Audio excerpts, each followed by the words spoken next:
আসসালামু আলাইকুম প্রিয় দর্শক, খুবই গুরুত্বপূর্ণ একটি সংবাদ। আমাদের প্রধান উপদেষ্টা অধ্যাপক ডক্টর মোহাম্মদ ইউনূস বরাবরই বলে এসেছেন যে ৫ আগস্টের আগে তার সাথে ছাত্রদের কোনো প্রকার যোগাযোগ ছিল না। অর্থাৎ শেখ হাসিনা যখন দেশ ছেড়ে চলে গেলেন তারপরে ছাত্রদের পক্ষ থেকে তার কাছে ফোন গেছে, তাকে প্রধান উপদেষ্টা হওয়ার জন্য ছাত্রদের পক্ষ থেকে অনুরোধ ছিল। কিন্তু হঠাৎ করে বোমা ফাটালেন সাবেক ছাত্র সমন্বয়ক, জাতীয় নাগরিক পার্টির অন্যতম নেতা আব্দুল হান্নান মাসুদ। তিনি দৈনিক কালের কণ্ঠকে একটি ভিডিও সাক্ষাৎকারে যা বলেছেন আমি কোট আনকোট আপনাদের সামনে একটু তুলে ধরছি। হান্নান মাসুদ কালের কণ্ঠকে বলছেন, ১ আগস্ট রাতের দিকে মুশফিক ফজল আনসারি, অর্থাৎ এই নামটির সঙ্গে আমরা অনেক বেশি পরিচিত। তিনি বর্তমান সরকারের সময় প্রেস মিনিস্টার হয়ে যুক্তরাষ্ট্রে দায়িত্ব পালনের জন্য আছেন এবং যুক্তরাষ্ট্রের পররাষ্ট্র দপ্তরে যিনি নিয়মিত সংবাদ কভার করতেন, সেই মুশফিক ফজল আনসারির মাধ্যমে ডক্টর মোহাম্মদ ইউনূসের সঙ্গে প্রথম কথা হয়। কিভাবে কথা হয়? মুশফিক ফজল আনসারি মালয়েশিয়া প্রবাসী একজন বাংলাদেশির নামে একটা সিগন্যাল অ্যাকাউন্ট খুলে দেন ছাত্রদেরকে। সেই সিগন্যাল অ্যাকাউন্টের মাধ্যমে, সেই অ্যাপসের মাধ্যমে ডক্টর মোহাম্মদ ইউনূসের সঙ্গে তাদের কথা হয় এবং আমাদের প্রধান উপদেষ্টা তখন যে কথাগুলো তাদেরকে বলেছিলেন এরকম যে তিনি বলছিলেন, তোমরা এগিয়ে যাও, সারা দেশের মানুষ তোমাদের সঙ্গে আছে, তোমাদের যে কোনো সহযোগিতায় আমাকে পাশে পাবে। এবং হান্নান মাসুদ আরও বলছেন যে সে সময় তারেক রহমান সাহেব আমাদের সঙ্গে কথা বলতে চেয়েছিলেন, কিন্তু ফোন ট্র্যাক হচ্ছিল, রেকর্ড হচ্ছিল, তাকে আমরা অ্যাভয়েড করি। এছাড়া বিদেশে অবস্থানরত আরও অনেকের সঙ্গে কথাবার্তা হচ্ছিল। অথচ আমাদের প্রধান উপদেষ্টা একাধিকবার বলেছেন যে প্রধান উপদেষ্টা হওয়ার জন্য তার প্রতি অনুরোধ জানিয়ে যে ফোন গিয়েছিল ছাত্রদের পক্ষ থেকে, এর আগে এসব বিষয়ে তাদের সঙ্গে তার কোনো যোগাযোগ ছিল না। এবং তিনি সরাসরি তো তার সাক্ষাৎকারে বলেছেন, বিশ্ব অর্থনৈতিক ফোরামের বার্ষিক সম্মেলনে আরও কয়েক মাস আগে আন্তর্জাতিক গণমাধ্যম ফিনান্সিয়াল টাইমসকে তিনি একটি সাক্ষাৎকার দিয়েছিলেন সুইজারল্যান্ডের দাভোসে বসে। তো ফিনান্সিয়াল টাইমসের পক্ষ থেকে প্রশ্ন ছিল যে কারা আপনার সঙ্গে যোগাযোগ করেছিল। এমন প্রশ্নের জবাবে অধ্যাপক মোহাম্মদ ইউনূস যে কথাগুলো বলেছিলেন সেটিও আমি কোট এবং আনকোট তুলে ধরেছি আপনাদের সামনে। তিনি বলেছিলেন যে প্যারিসের একটি হাসপাতালে তখন আমি চিকিৎসাধীন অবস্থায় যোগাযোগ করেছিল শিক্ষার্থীরা। আমি তাদের কাউকেই চিনতাম না, কখনো তাদের সম্পর্কে শুনিনি। তারা বলল যে আপনাকে সরকার প্রধান হতে হবে।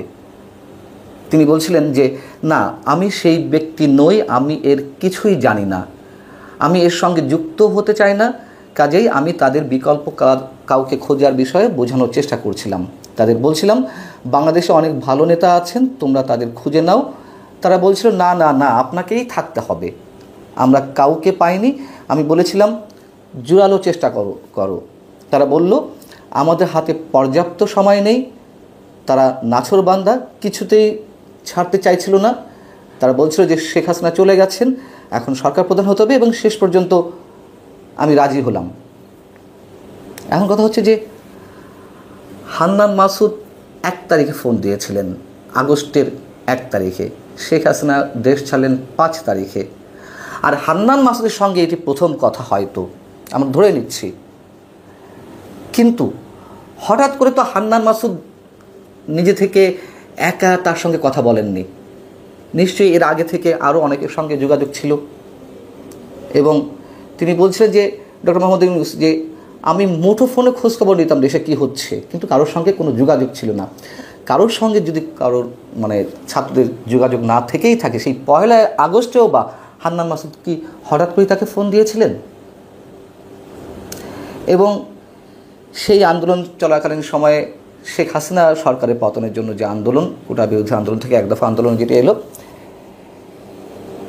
তখন অনেকের সঙ্গে কথা হচ্ছিল। বিদেশে অবস্থানরত আরও অনেকের সঙ্গে তাদের কথা হচ্ছিল, দেশে অবস্থানরত বিএনপি নেতাদের সঙ্গে কথা হচ্ছিল।